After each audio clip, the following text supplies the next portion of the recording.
Good morning. My name is Enactus, and I'm here with my colleague.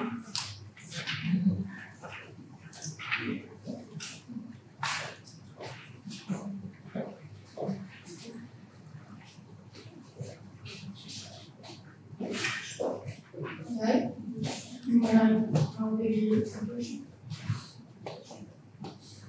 Good morning. My name is Enactus, and I'm here with my colleagues Nadia and Tamara. I'm here to present UNICATT and Enactus.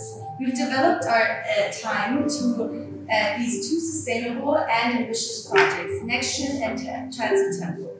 We're aware that you probably already are familiar with Transit Temple, but because we see so much potential in this project, and we've adapted it to the current needs of the elderly population, we've decided to present it once again at the national competition. What does the future look like to you? Our minds have always been directed towards the future, but COVID-19 pandemic has taught us that the future can be unpredictable. With Terzo Tempo, we decided it is time to put our care for the elderly population at the top of our priorities. Terzo Tempo was originally designed to connect elderly people who don't know each other but live in the same neighborhood, with the goal of creating new human interaction by bringing them together for social events. During the pandemic, there has been a rapid advancement of digital technologies. This has transformed various aspects of our lives, revolutionizing communication, access to information, and social interaction. However, this has also highlighted the isolation of the elderly due to the lack of opportunities to obtain these skills. In fact, multiple studies conducted by Eurostat and the European Union Publication Offices have established that in cases of elderly people below the age of 75, only 41% uses technology, while for those aged above 75, that percentage is as low as 11%.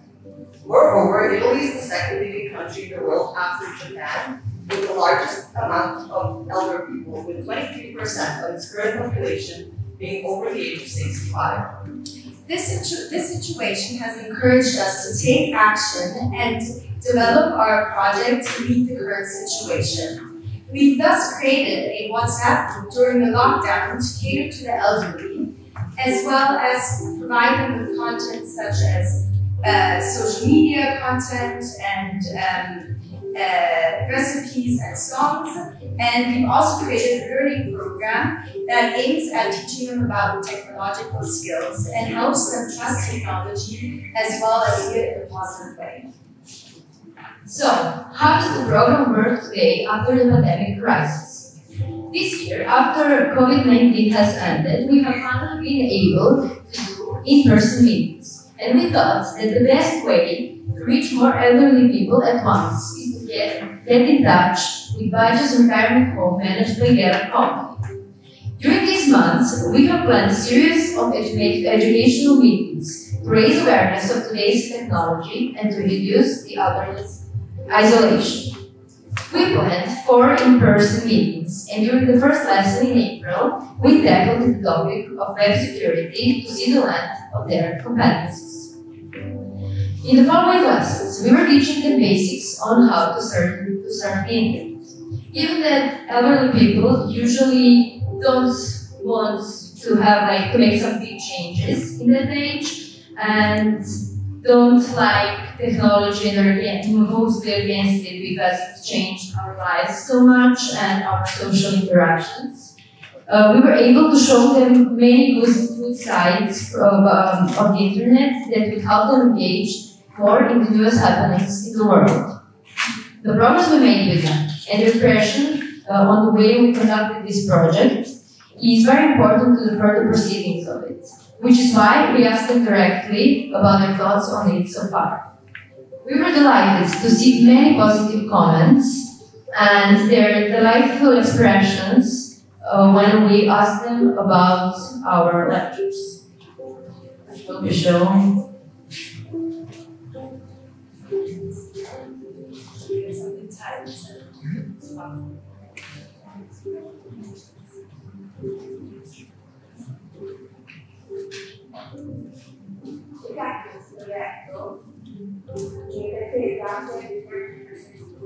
È stato interessante understand the capabilities in gathering on it.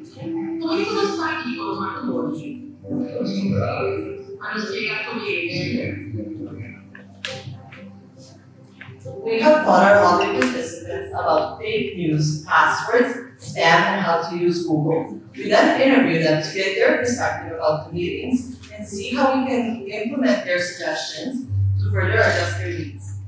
According to the outcomes of the interviews, potential reasons for the lack of experience in the elderly in regards to the digital world derives above all else from cultural and sociological reasons. Their common perception is that new technologies are difficult to understand, and they often fear trying out new usages of communication and information. So, what is our goal? Our goal is to make the most vulnerable aware of the dangers as well as the opportunities that come with the digital world. Our commitment is to reduce the digital gap between the newest generation and the elderly, and to allow the elderly to surf the internet in a safe manner while minimizing marginalization and isolation in society. We've done so by focusing on the most fragile community and allowing them to prosper in their quality of life and have a better dignity. We've done this through pursuing values from isolation, fairness, dignity, entrepreneurship, inclusion, and empowerment. And this even during their old age. In the last few years, we referred to Terzo Tempo as a non-profit organization.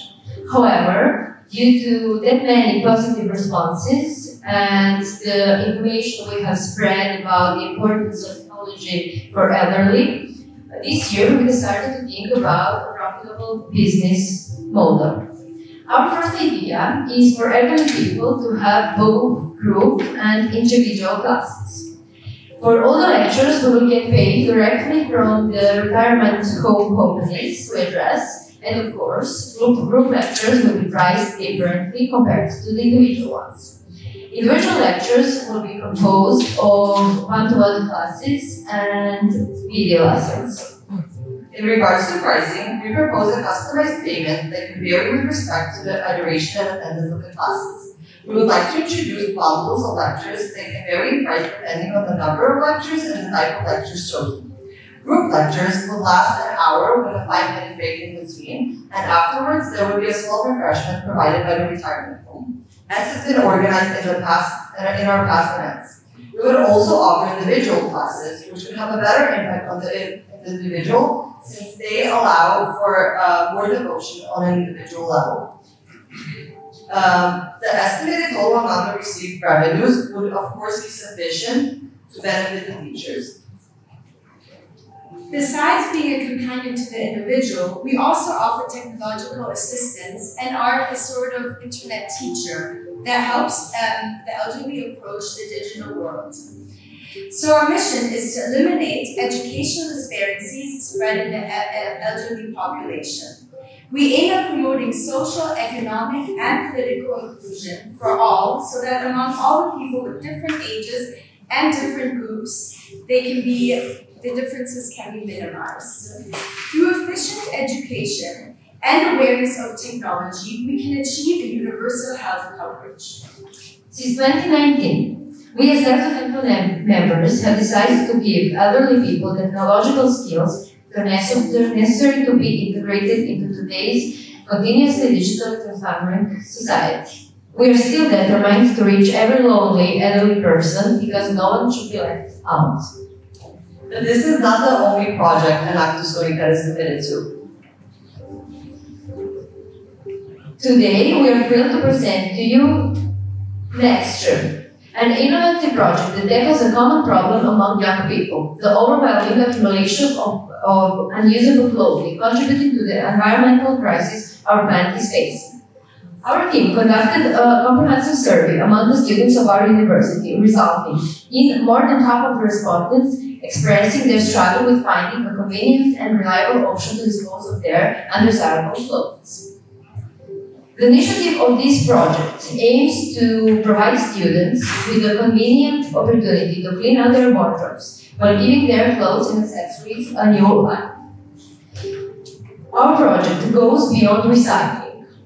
We aspire to reimagine and repurpose used clothing and accessories in exciting and innovative ways for creative and skillful hands of design students. Therefore, this project not only helps students to recycle, but also contributes in sparking creativity and bringing sense of sustainable consciousness to education. The project comprises 5 essential stages. Firstly, cardboard boxes will be distributed in university residences, serving as collection points for unwanted clothing. After a specified period, the contents of the boxes will be collected and the garments will be carefully categorized according to their purpose. A portion of items will be allocated to fashion schools, providing aspiring designers with opportunities of creating innovative fashion projects using newly obtained sustainable materials. Another portion will be donated to social associations, benefiting children and individuals with disabilities who can repurpose the fabrics in their own authentic way. Lastly, items that are way beyond repair will be donated to industries that can transform them into valuable building materials. Finally, our vision is to have some of the final products exhibited at the main campuses of our association and the Catholic University.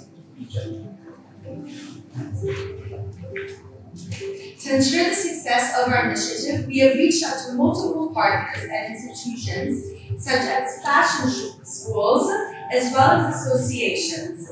These potential partners would reuse the textiles that we've gathered and foster creativity and innovation.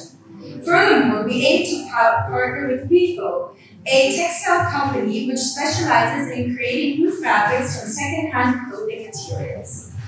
The business aspect of our project involves selling the collected clothes and fabrics to our partners, generating revenue that will contribute to the project's sustainability and growth.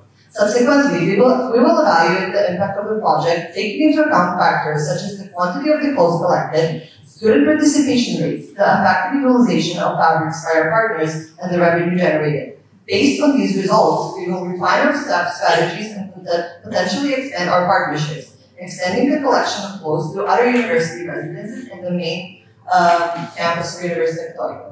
In conclusion, the next year project presents an exciting opportunity to address the pressing issue of clothing waste by providing a platform for students to actively contribute to sustainability and social impact, and giving them the opportunities for innovation and change. Thank you.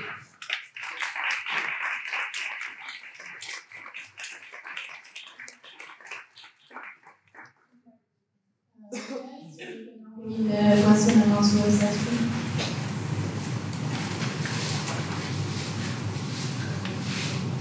I have a question about the timeline. I was reading that you want to distribute, you started since February. Have you already started to validate the business model? So have you installed some bills, university? And how do you ship the costs? Do you ship them or do the partners pick them up at the university? Do you have any feedback since now?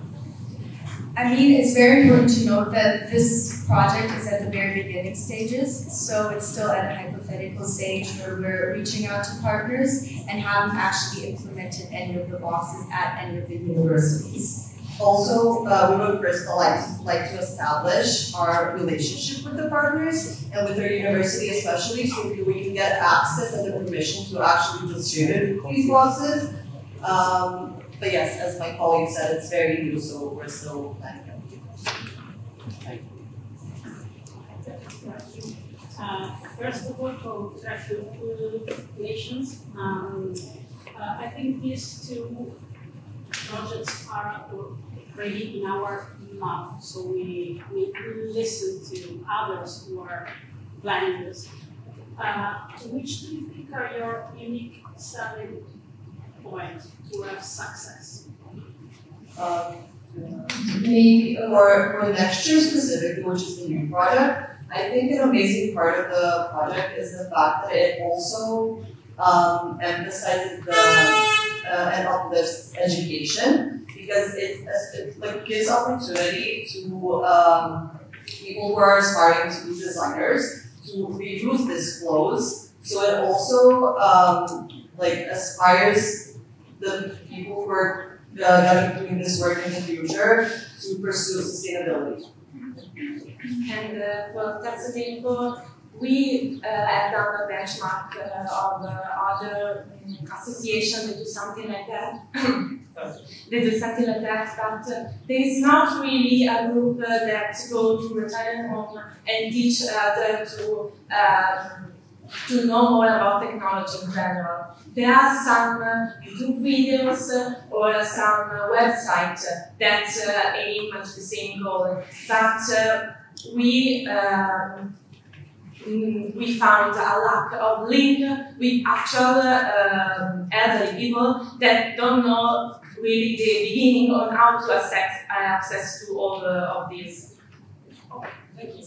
One more, sorry, I want to add one more point for next year. It also fills a niche as universities or student residences at this point don't usually have a pickup point or a spot for students to actually drop their clothes. So many of these clothes usually go to waste or are put in the yellow bins, but students don't usually make the effort to actually go there. So I think this project next year fills this niche to give students this opportunity as well.